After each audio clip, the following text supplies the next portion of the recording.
Face à la pression ce 4 octobre 2023 à Lomé, les premiers responsables de la dynamique pour la majorité du peuple n'ont pas fait de demi-mesure sur le bilan de la lutte politique menée par l'opposition depuis le 5 octobre 1990, date qui est considérée comme le début du renouveau politique au Togo.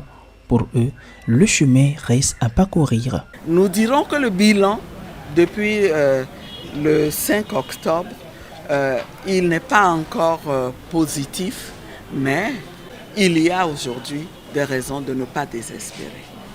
Nous parviendrons à nos objectifs. Faire de ce pays un pays véritablement démocratique, une démocratie qui s'annonce par l'alternance tant souhaitée, mais aussi un pays où il y a une prospérité construite, produite et partagée par tous.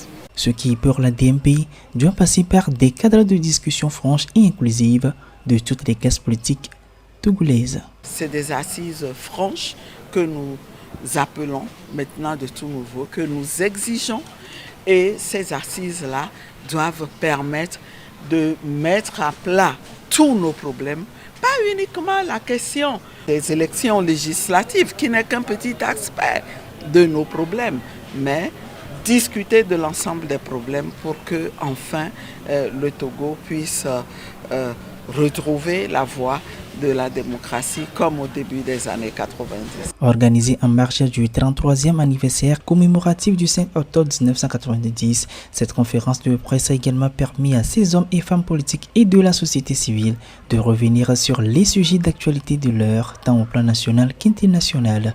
Coup d'État dans la sous-région et au Gabon, drame au village de Ngobo dans la commune Blita 3, dossier Covid ou encore attaque terroriste au nord du pays.